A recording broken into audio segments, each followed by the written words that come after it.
basically when we're doing our training exercise, at the end of the container is 3 yards to where the target backs go up, then 7 yards for that mark there, and then this is 15. Because basically what I teach is that if you're outside 15 yards, unless there's actually fire being laid down, you need to run or get away from the situation. If you're inside that, you take the shot. Sure. But when we're doing training, we have multiple targets up. We'll put multiple targets. We'll do what's called command call training, where we'll shoot the one on the left and the one on the right. Even though the targets are static, I have the students and the team members moving back and forth where they're actually moving. Also, we have them walking towards the target. We'll start at 7 yards, and every time your foot goes down, you shoot. And first time we did that, some of the people said, I can't do that. I said, okay, we work on that. Every time your left foot goes down, you shoot. And then the next time around, we do every time your right foot goes down, shoot. And then the third or fourth time, by that time, they've kind of, getting the hang of it a little bit.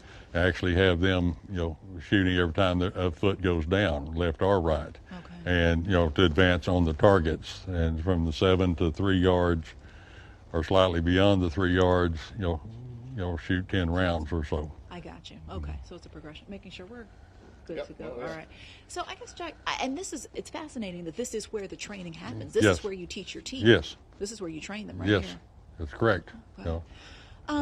Take me back to yesterday, if you can. And I know that so many people have seen that video, that live Right. stream.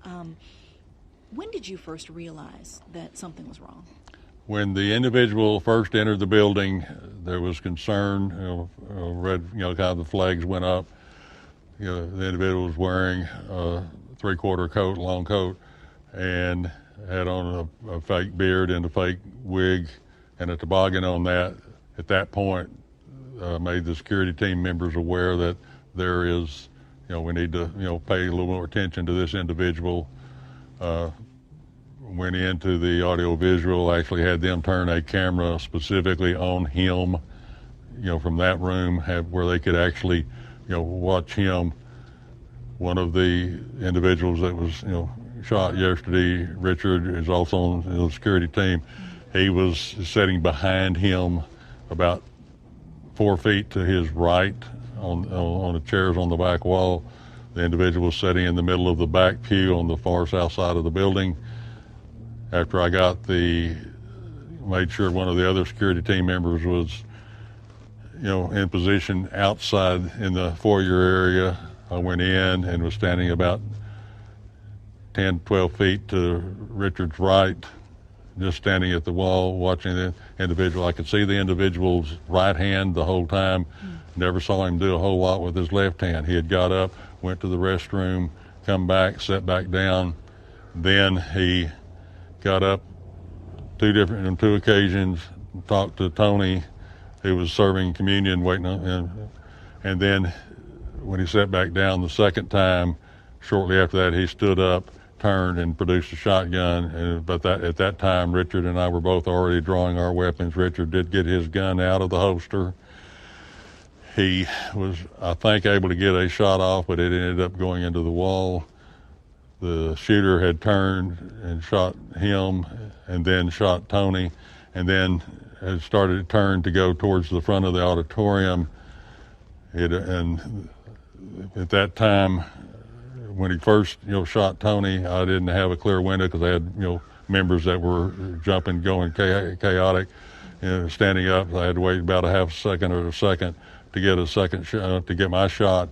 I fired one round. The subject went down, and he, was there. I went to, cover him. At that point, I kicked the shotgun back behind me, put it against the wall. It still felt like it was, ammo in it. I don't know how many rounds were in it. I don't know if he had any more ammo in his pockets. I haven't been given that information by law enforcement yet.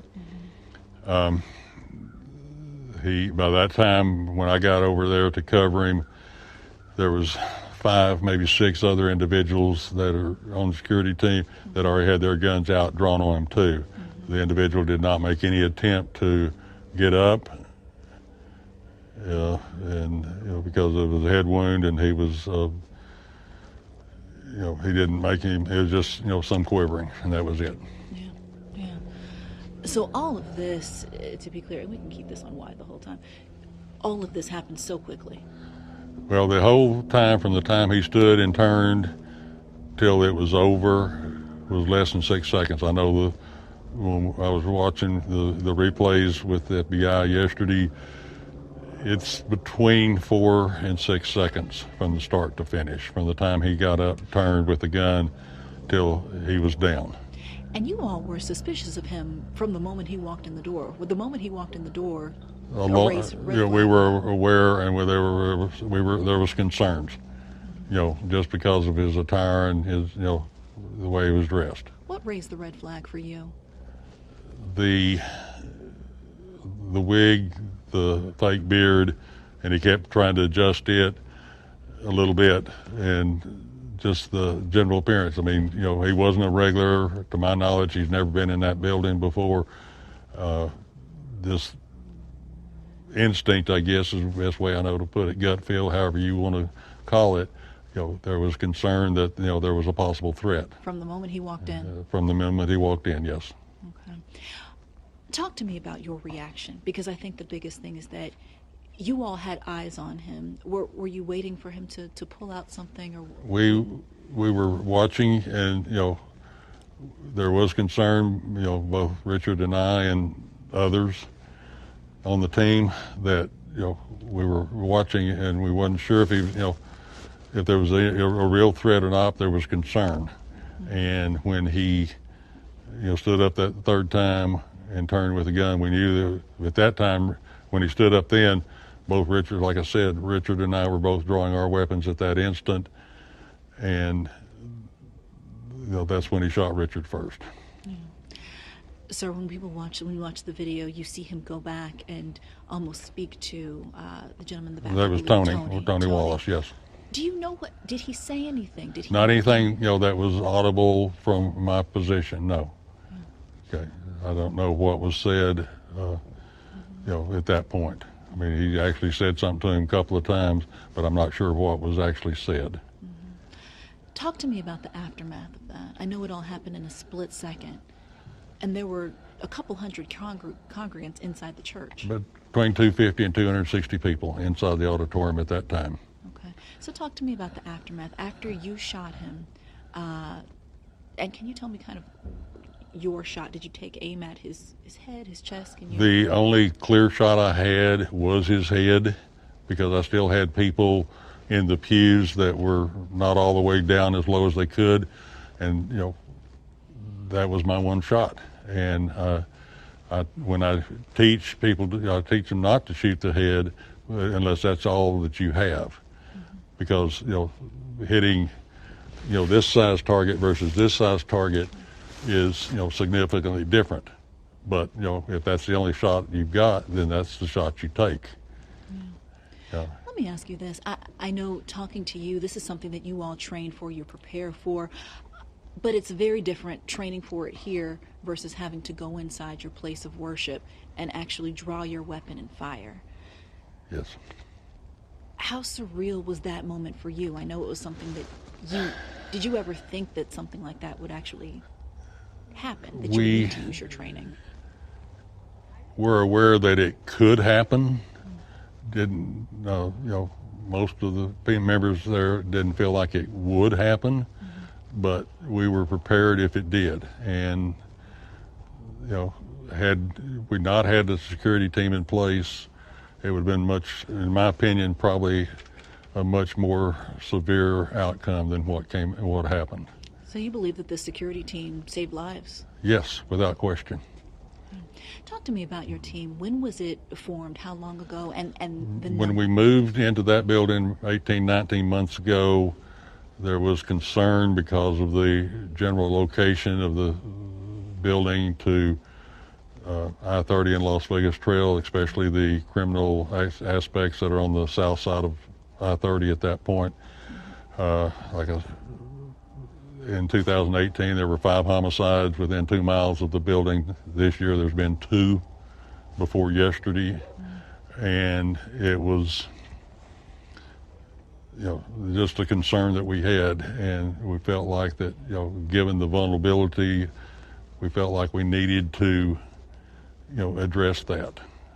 And I know Sutherland Springs, the shooting there at the church in Sutherland Springs happened about 2 years ago. How much did that factor into your decision to say, hey, we need to protect our church? That was a large factor because at that time, under Texas law, people could go into, with CHL, LTC, could actually go into a church building if there was not the 30-06 and 30-07 sign posted on the doors.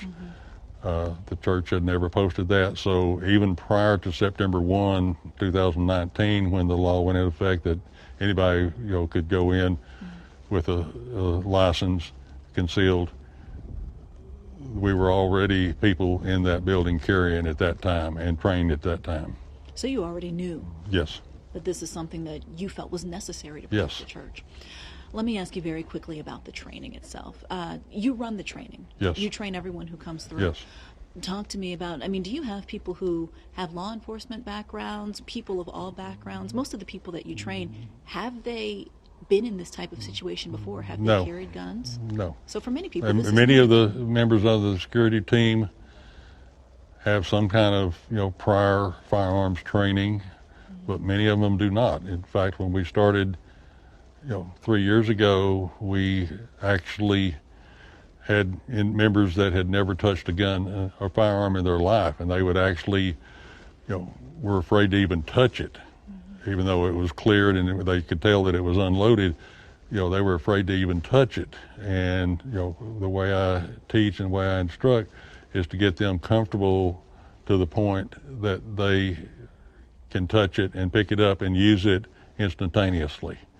And that's what we focus on when we're training here. Actually, we'll have a table out here, actually roll the table around and have them actually lay their gun on the table, pick it up, and take the shot and lay it back down.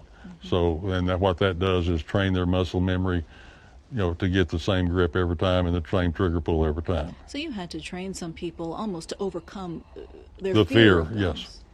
guns. If they want to carry a firearm, then they need to be proficient and they need to overcome whatever fears they have of that firearm. Absolutely. What do you find is the mindset of people who decide to become part of this security team? Why would people make this decision?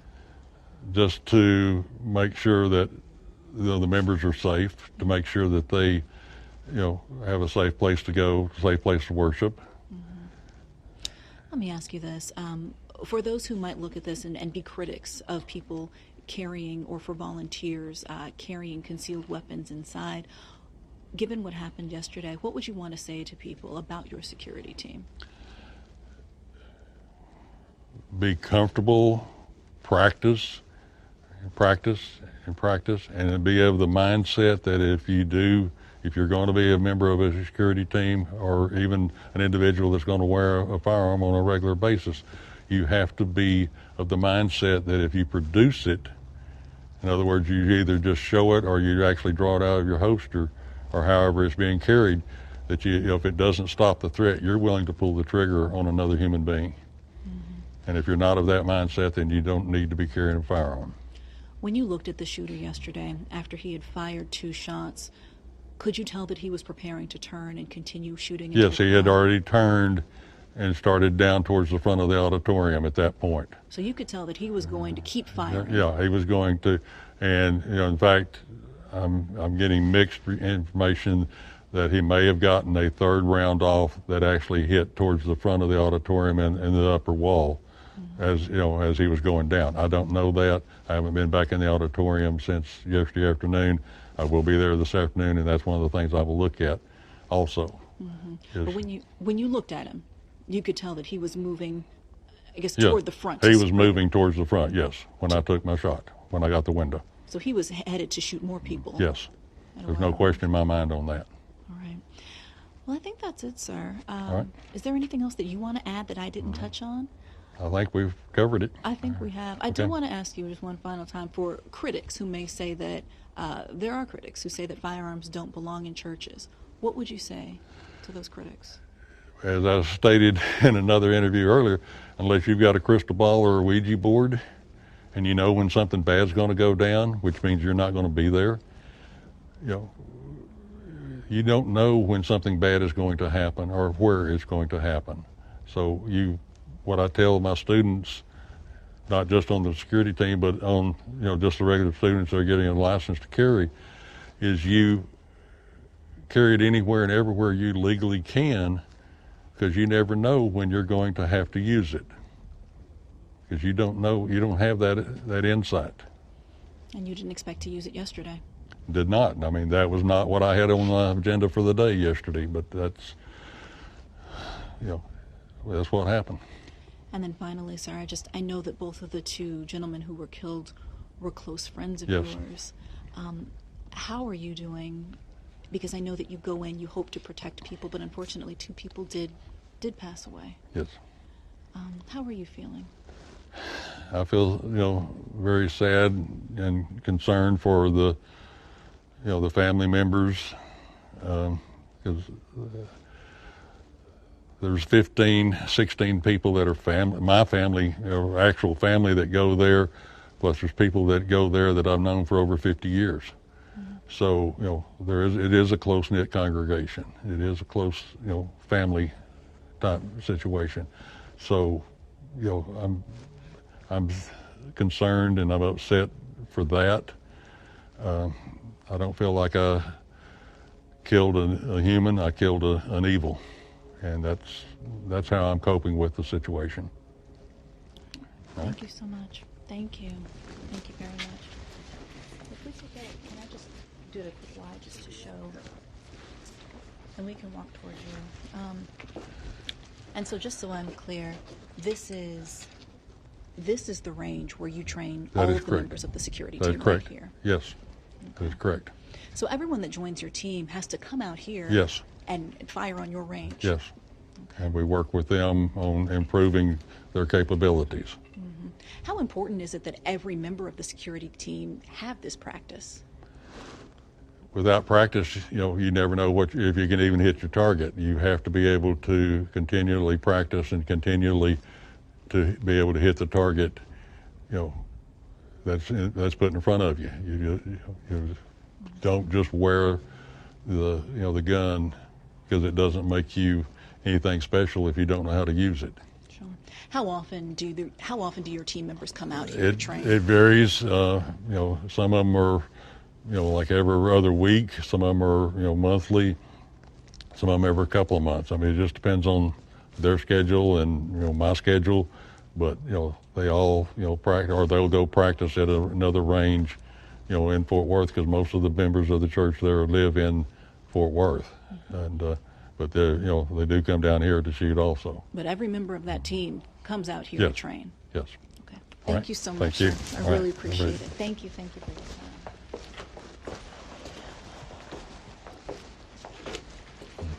And you've been doing this for 18 months, bringing everybody here to train. Yep. How many members of your team? 22. 22 members. Yes, sir. Yourself Right. included? Yes. Okay. Thank you so Thank much, you. sir. All I right. appreciate All it. right. Thank Have a you. good day.